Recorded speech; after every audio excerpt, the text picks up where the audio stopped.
Oke, kita lanjutkan bahwa tadi keserupaan. Sebenarnya nggak keserupaan. Jadi ada dua, judulnya keserupaan, tapi kita mulai dengan mungkin ya kita bisa melakukan transformasi linear pada dirinya sendiri. Jadi pada ruang yang sama, gitu ya. Itu kita bisa punya mungkin dua operator gitu lah ya. Gitu ya. Nah, gitu aja. Kita coba lihat. Misalnya kita gunakan R2. Tadi kan saya bahas banyak tentang R2 dan saya juga bahas banyak tentang sebenarnya apa sih yang harus kita lakukan dalam memahami materi kita ini. R2, kita bayangkan R2 dua komponen, dua elemen, dua basis, dua dimensi. Ya, dua itu artinya begitu. Bisa diikuti. Jadi kalau udah paham jadi tahu, oh iya dua R2 dua. Kalau belum kenal R2 ya, R2 apa sih? Ada dua bilangan real, udah. Ya itu udah mulai tahu, udah mulai kenal gitu ya. Oke. Lihat R2, ada operator linear L. Transformasi linear L, memetakan R2 ke dirinya sendiri, berarti hasilnya di R2 lagi. Misalnya LX 2X1 X1 plus X2. Transpose sudah saya kasih tahu bahwa dia sebenarnya adalah harusnya begini bentuknya. Jadi LX itu harusnya 2X1 X1. Ini harusnya X-nya enggak begini ya. X2 biar sedikit berbeda. Nah, ini ketika kita transpose bentuknya begini kan. Makanya selalu ada simbol transpose. Kalau ditulis begini ruang bukunya menjadi lebih banyak. Nah, ketika dia basisnya operator ini kita lakukan dengan basis baku E1 E2 ya. 2X1 E1 apa sih? Selalu diingatkan E1 1 0. Berarti 2 kali 1 ya kan? Bawahnya X1 X2 1 plus 0. Berarti 1 plus 0 berarti 21. Di L2 LE2 E2 apa? E2 ingat E2 01. Berarti 2 X1 nya 0 X1 plus X2 1. Oke. Tuh, berarti lambang matriknya apa? Lambang matrik. Jadi transformasi lambang matrik. Lambang matriknya 2101. Oke, kemarin udah kita bahas lambang matrik ya. Jadi ikuti sampai sini. Oke, jika kita menggunakan basis yang berbeda, nah tadi kan menggunakan basis baku. Kita gunakan basis ini untuk operator L ini. Oke, maka dengan menggunakan basis ini L akan menjadi apa? U1 11. Terapkan U1 11 AU1. A-nya tadi ini, ya kan? U1 11. Berarti dia 2. Ya, kita menuliskan vektor ini sebagai kombinasi linear U1 U2. Kita menggunakan matrik A untuk menemukan LU1 dan LU2. Sehingga matrik di basis U1 U2 seperti ini. Oke, ini U1 U2 transformasinya. 22 window-nya. Nah, untuk menyatakan vektor ini dalam U1 U2, kita menggunakan matrik transisi yang mengubah basis ini menjadi basis ini. Oke, kemarin masih ingat matrik transisi ya. Oke, matrik transisi U1 U2 ke E1 E2 secara sebenarnya kita lihat begini. U1 U2 ini punya. Nah, matrik transisi ke E dari E ke U itu inverse dari U ini, matrik transisi ini.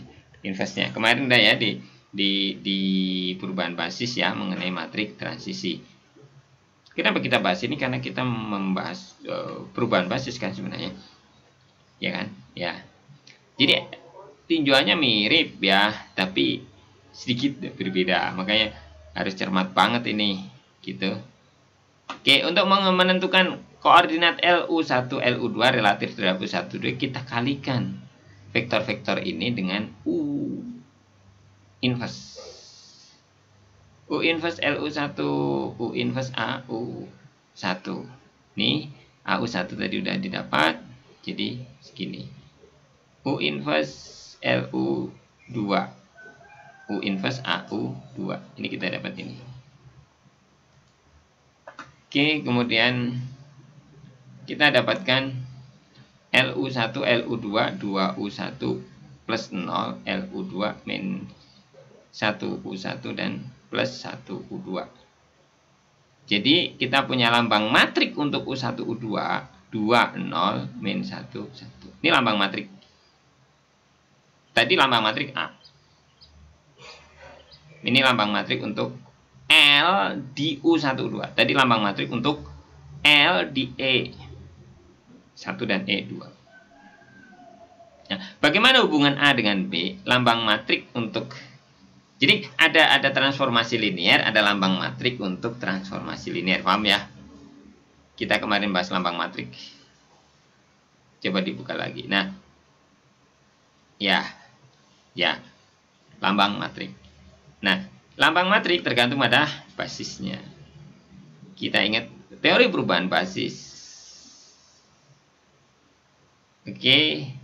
Walaupun saya bilang, ya transformasi linear juga sebenarnya perpindahan basis. Ya, tapi kita nggak tinjau di perubahan basisnya. Nggak.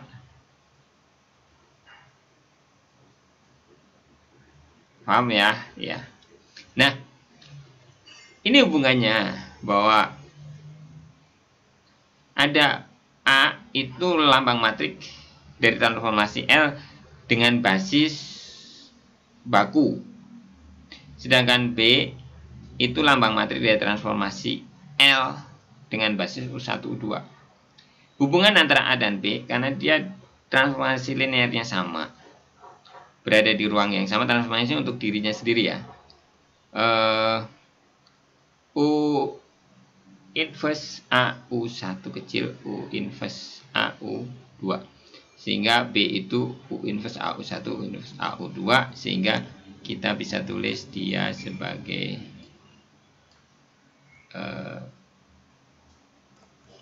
U inverse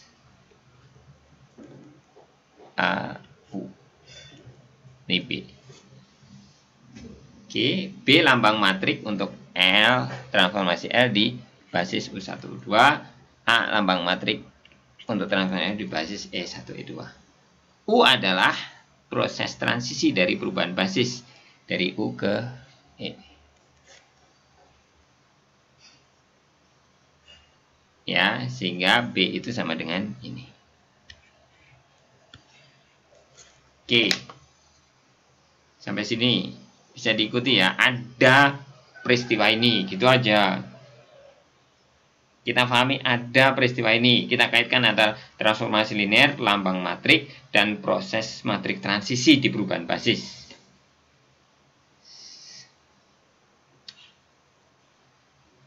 Coba cermati lagi. Ya. Ada teorema ini. Teorema ini menteoremakan apa yang kita bahas tadi.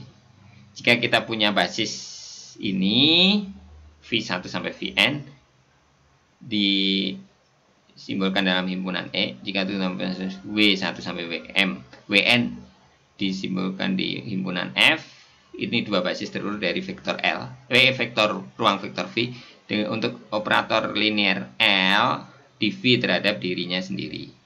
S adalah matrik transisi yang melambangkan perubahan dari F ke E. F ke E. Dan A adalah matrik transisi dari E. Ya kan? Nah, B adalah lambang matrik L ya terhadap F. Dan E ini terhadap E ya. A adalah ini terhadap A adalah lambang matrik L terhadap E dan B adalah lambang matrik L terhadap F. Ini lambang matrik ini ke sini, lambang matrik ini. Jadi tadi ke E dan ke U. Oke, maka B itu sama dengan S